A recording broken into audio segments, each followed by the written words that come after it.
যে কোনো শিক্ষা প্রতিষ্ঠান বন্ধ করে দিবে এমন ঘোষণা দেওয়ার সাহস কিভাবে হতে পারে একজন মানুষের? স্বৈরাচার ফ্যাসিবাদী যে প্রকাশ এভাবেই দেখছি। আমরা এখানে আন্দোলন করেছি, তাদেরকে উনি বলে যে তুই কয়টা গুলি খাইছিস। আমাদের প্রিন্সিপাল স্যারের ইউনিফর্মকে অপমান করেছেন সবার সামনে।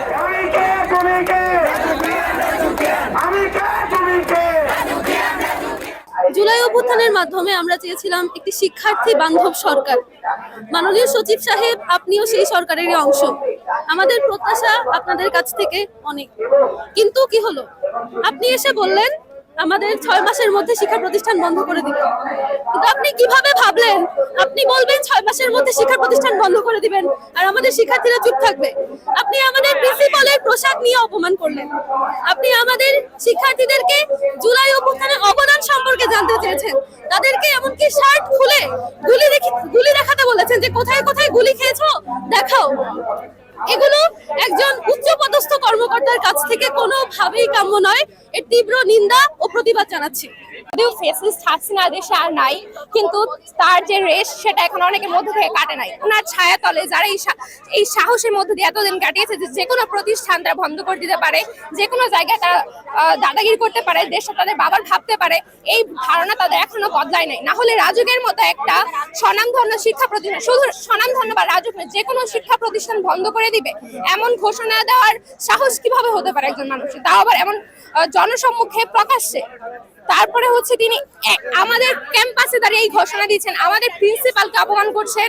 এটা কোনোভাবে সহ্য করা যায় না। তো আমি এটাকে হচ্ছে উনার মধ্যে যে থাকা স্বৈরাচার ফ্যাসিবাদী যে প্রকাশ এভাবেই দেখছি।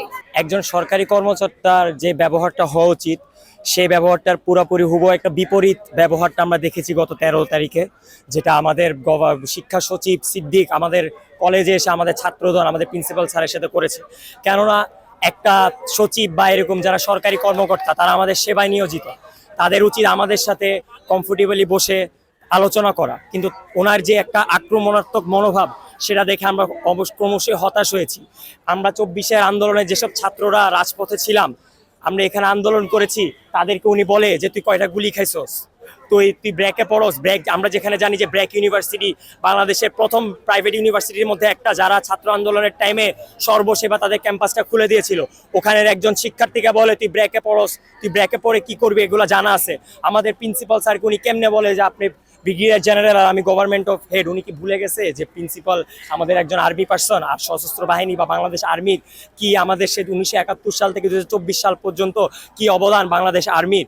ওনাকে আমরা এসবের ঘোর প্রতিবাদ জানানোর জন্য আজকে একটি শান্তিপূর্ণ বিক্ষোভ সমাবেশের আয়োজন করেছি, যেখানে আমরা আমাদের দাবি দাওয়া পেশ করেছি।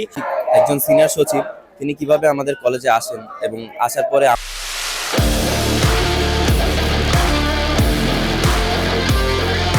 আমাদের কলেজই বন্ধ করার হুমকি দেন, তাও এত বাজেভাবে। তো এটা তো কোনোভাবেই একজন ছাত্র হিসাবে আমাদের পক্ষে মেনে নেওয়া সম্ভব না। এটার পাশাপাশি তিনি আমাদের প্রিন্সিপাল স্যারের ইউনিফর্মকেও অপমান করেছেন সবার সামনে, কলেজের প্রেমিসেসে দাঁড়িয়ে। এটা তো আমরা কোনোভাবেই ছাত্র হিসাবে মেনে নিতে পারি না। এর পাশাপাশি উনি হচ্ছে আমাদের কলেজে দুর্নীতি বিরোধী আন্দোলনে যেসব ছাত্র বা প্রাক্তন ছাত্র অংশ নিয়েছিল তাদেরও অনেক বাজেভাবে অপমান করেছেন এবং হেনস্থা করেছেন। এটা তো আমরা এই কলেজের ছাত্র হিসাবে কোনোভাবে মেনে নিতে পারবো না।